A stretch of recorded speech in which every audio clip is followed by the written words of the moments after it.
Steal Like an Artist by Austin Kleon. What a good artist understands is that nothing comes from nowhere. All creative work builds on what came before. Nothing is entirely original. If we're free from the burden of trying to be completely original, we can stop trying to make something out of nothing and embrace influence instead of running from it. Every new idea is just a mashup or a remix of one or more previous ideas. Figure out what's worth stealing, and then you move on to the next thing. When you look at the world in this way, you stop worrying about what is good and bad. There's only stuff worth stealing and stuff that's not. We are shaped and fashioned by what we love. You are in fact a mashup of what you choose to let into your life. You are the sum of your influences. The artist is a collector, not a hoarder. They collect selectively and only collect things they really love. So collect good ideas. The more good ideas you collect, the more you can choose from to be influenced by. You might be scared to start. That's natural. It's in the art of making things and doing our work that we figure out who we are. Ask anybody doing truly creative work and they'll tell you the truth. They don't know where the good stuff comes from. They just show up and do their thing every day. You're ready. Start making stuff. Nobody is born with a style or a voice. We don't come out of the womb knowing who we are. In the beginning, we learn by pretending to be our heroes. We learn by copying. We're talking about practice here, not plagiarism. Plagiarism is trying to pass off someone else's work off as your own. First, you have to figure out who to copy. Copy your heroes, the people you love, the people you're inspired by, the people you want to be. The writer Wilson Misner said, if you copy one author, it's plagiarism, but if you copy many, it's research. Second, you have to figure out what to copy. Don't just steal the style, steal the thinking behind the style. The reason to copy your heroes and their style is so that you might somehow get a glimpse into their minds. That's what you really want, to internalize their way of looking at the world. If you mimic the surface of somebody's work without understanding where they are coming from, your work will never be more than a knockoff. At some point, you'll have to move on from imitating your heroes to emulating them. Imitation is about copying. Emulation is when imitation goes one step further, breaking through into your own thing. As Conan O'Brien said, it's our failure to become our perceived ideal that ultimately defines us and makes us unique. A wonderful flaw about human beings is that we're incapable of making perfect copies. Our failure to copy our heroes is where we discover where our own thing lives. That is how we evolve. In the end, merely imitating your heroes is not flattering them. Transforming their work into something of your own is how you flatter them, adding something to the world that only you can add. The best advice is not to write what you know, it's to write what you like. Write the kind of story you like best. Write the story you want to read. When we love a piece of work, we're desperate for more. We crave sequels. Why not channel that desire into something productive? Think about your favorite work. What did they miss? What didn't they make? If they were still alive, what would they be making today? If all your favorite makers got together and collaborated, what would they make with you leading the crew? Go make that stuff. Draw the art you want to see, start the business you want to run, play the music you want to hear, write the books you want to read, do the work that you want to see done. Work that only comes from the head isn't any good. If we just start going through the motions, if we strum a guitar, shuffle sticky notes around a conference table, or start kneading clay, the motion kick starts our brain into thinking.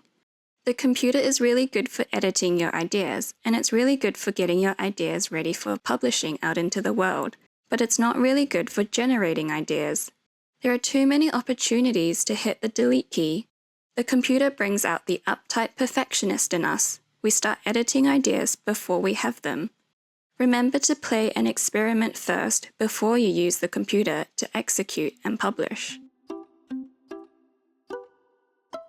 It's the side projects that really take off. By side projects, it's the stuff you thought was just messing around, stuff that's just play. That's actually the good stuff. That's when the magic happens.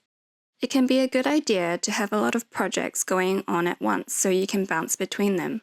When you get sick of one project, move over to another, and when you're sick of that one, move back to the project you left. Practice productive procrastination. Take time to be bored.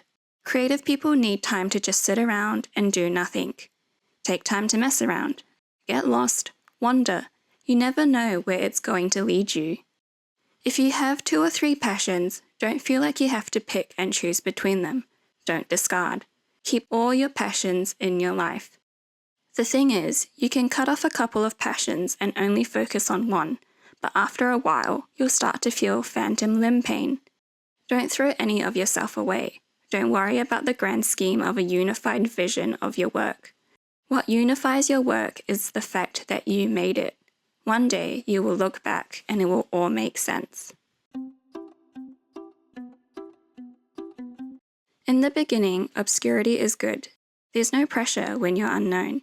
You can just do what you want, experiment, do things just for the fun of it. When you're unknown, there's nothing to distract you from getting better, no public image to manage.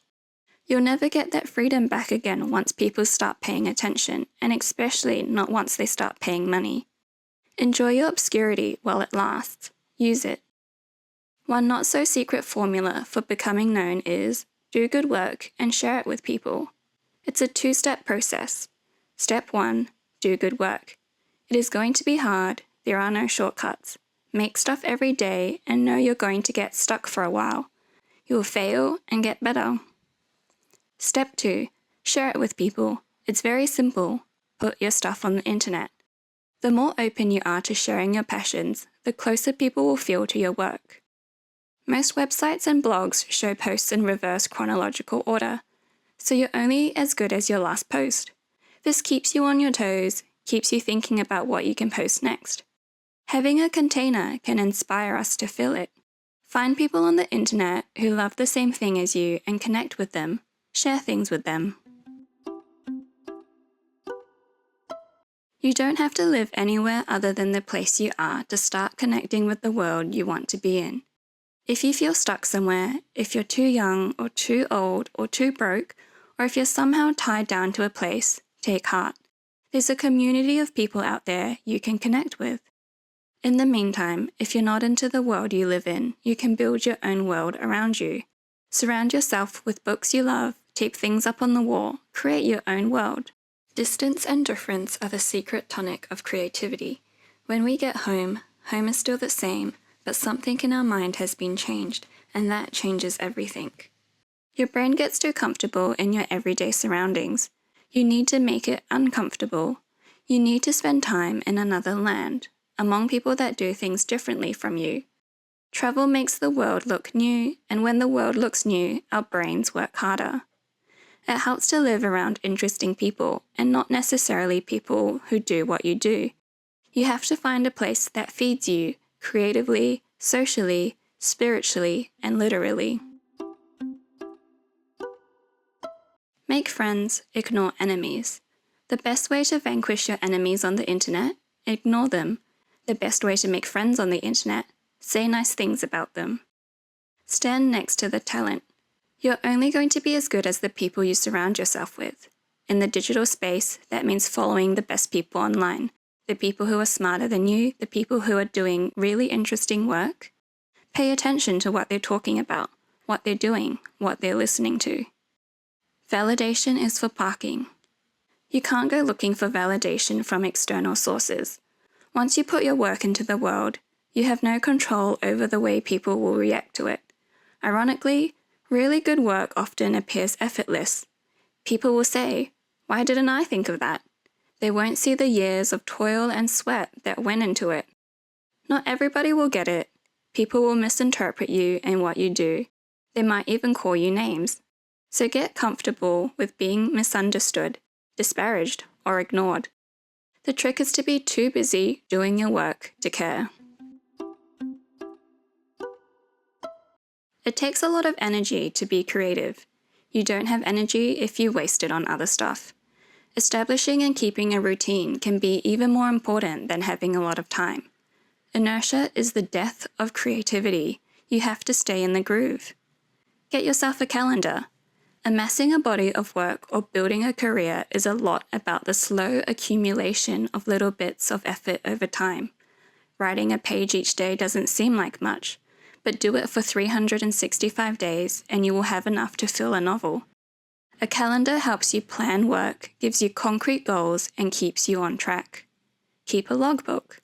Just as you need a chart of future events, you also need a chart of past events. A logbook isn't necessarily a diary or a journal, it's just a little book in which you list things that you do every day. What project you worked on, where you went to lunch, what movie you saw. It's much easier than keeping a detailed diary, and you'd be amazed at how helpful having a daily record like this can be, especially over several years. The small details will help you remember the big details.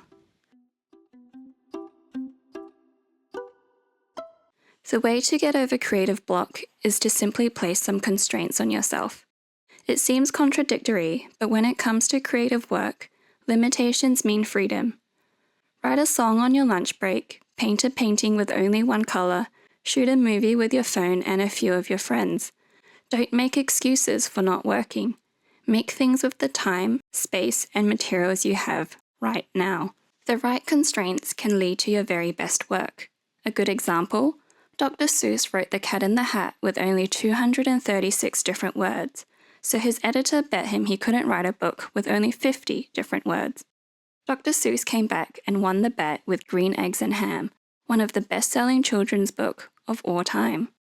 It's often what an artist leaves out that makes it interesting, what isn't shown versus what is. You must embrace your limitations and keep moving. So, what now? Go and find your inspiration and steal like an artist.